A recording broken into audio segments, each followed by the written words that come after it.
교회 하면 여러분은 뭐가 제일 먼저 생각나세요? 아마 뾰족한 첨탑이 솟아있는 그런 건물 많이들 떠올리실 거예요. 그죠? 그런데 말이죠. 성경의 한 구절을 보면 교회를 완전히 다르게 훨씬 더 뭐랄까 살아 움직이는 모습으로 그리고 있거든요. 오늘 바로 그 이야기 함께 지어져 가는 교회에 대해서 한번 깊이 들어가 보려고 합니다.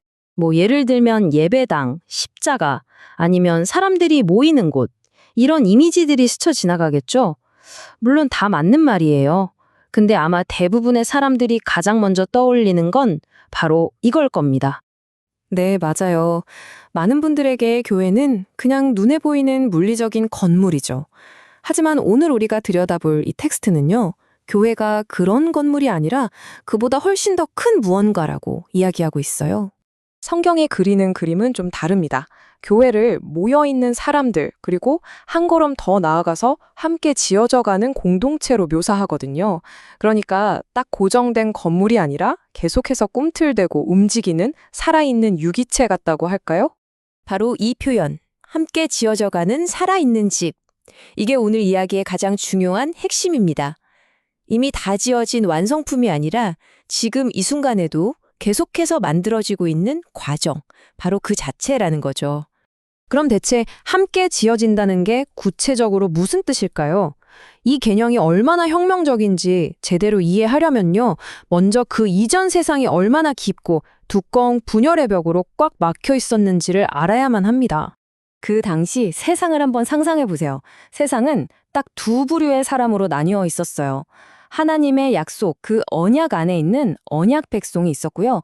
그리고 그 바깥에 있는 외부인이 있었죠. 이 둘 사이의 구분은요, 그냥 좀 다른 정도가 아니라 아예 넘을 수 없는 거대한 벽 같은 거였어요.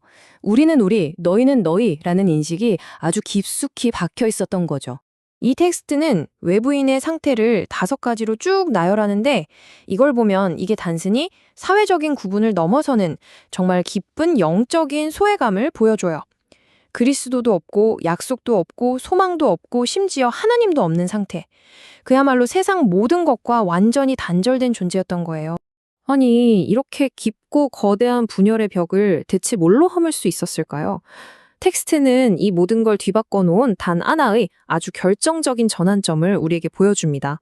정말 놀랍게도 그 해답은 어떤 대단한 방법이나 사상이 아니었어요. 바로 한 사람, 예수 그리스도였습니다. 텍스트는 그가 평화를 가져왔다라고 말하지 않아요. 그 자신이 곧 우리의 화평이라고 선언해버리죠. 그분은 2가지 엄청난 일을 하셨습니다. 첫 번째는 철저하게 둘로 나뉘어 있던 것을 그냥 하나로 만들어버리셨다는 것. 그리고 2번째는 그 둘을 가로막고 있던 그 지긋지긋한 적대감의 벽을 완전히 허물어버리셨다는 겁니다. 바로 이 2가지 행동으로 모든 게 바뀐 거죠. 그리고 있잖아요. 이 분리의 벽이라는 게 그냥 상징적인 비유가 아니었어요. 그 당시 예루살렘 성전에는 실제로 사람들을 나누는 물리적인 담이 떡하니 존재했습니다. 성전 구조를 보면요, 여러 겹의 뜰로 되어 있었어요. 이방인은 저 바깥뜰까지만 들어갈 수 있었고요. 유대인 여성은 그 다음 뜰까지, 유대인 남성은 안뜰까지 들어갈 수 있었죠. 근데 그리스도께서 십자가를 통해서 이 모든 경계와 계급을 그냥 다 무너뜨리시고 누구나 하나님께 나아갈 수 있는 단 하나의 길을 열어주신 겁니다. 자, 이렇게 벽이 와르르 무너지니까 정말 놀라운 일이 일어났습니다. 이전에는 철저한 외부인이었던 사람들의 정체성이 완전히 180도 바뀌게 된 거죠. 여기서 핵심은 바로 이 극적인 변화예요. 저 멀리 있던 나그네의 외톨이였던 사람들이 이제는 가까워진 시민이 되고 심지어는 한 가족이 된 겁니다. 소외에서 소속으로. 이건 그야말로 완전한 정체성의 대전환이라고 할 수 있겠죠. 텍스트는 이 새로운 관계를 권속이라는 단어로 표현해요. 이게 무슨 뜻이냐면 그냥 같은 단체 소속이다 이런 차원이 아니라 같은 집에서 함께 밥 먹고 사는 한 식구라는 뜻이거든요. 이보다 더 친밀하고 가까운 표현이 또 있을까요? 이제 이야기는 마지막 그리고 가장 강력한 이미지로 우리를 이끌어 갑니다. 이 새로운 가족은 그냥 함께 모여 사는 데서 그치는 게 아니에요. 하나의 거대한 건축물, 즉 성전으로 함께 지어져가는 중이라는 겁니다. 이 영적인 건축물에는 세 가지 핵심 요소가 있어요. 건물의 뼈대가 되는 기초, 즉 가라침이 있고요. 모든 것을 단단히 붙잡아주는 모퉁이 돌이 있고, 그리고 건물을 실제로 이루는 살아있는 돌, 바로 우리 각자가 있는 거죠. 어느 하나라도 빠지면 안 되는 아주 중요한 역할들을 하고 있는 겁니다.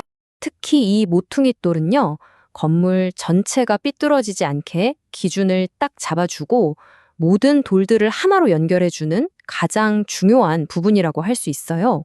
저는 이 장면을 보면 꼭 제주도 돌담이 생각나더라고요. 크고 작은 돌, 뾰족하고 모난 돌, 제각각 모양이 다른 돌들이 서로 맞물려서 아름다운 하나의 담을 이루잖아요. 그것처럼 정말 다양한 사람들이 모여서 하나의 공동체를 이루는 거죠. 위대한 건축가의 손길로 각자의 자리에 꼭 맞게 놓이는 겁니다. 네, 이렇게 제각각인 모든 돌들이 바로 그 모퉁이 돌을 중심으로 하나로 연결되어서 하나의 거룩한 성전으로 지금도 지어져 가고 있는 겁니다. 맞습니다. 이 모든 건 과거 완료가 아니라 함께 지어져 가는 현재 진행형의 이야기인 거죠.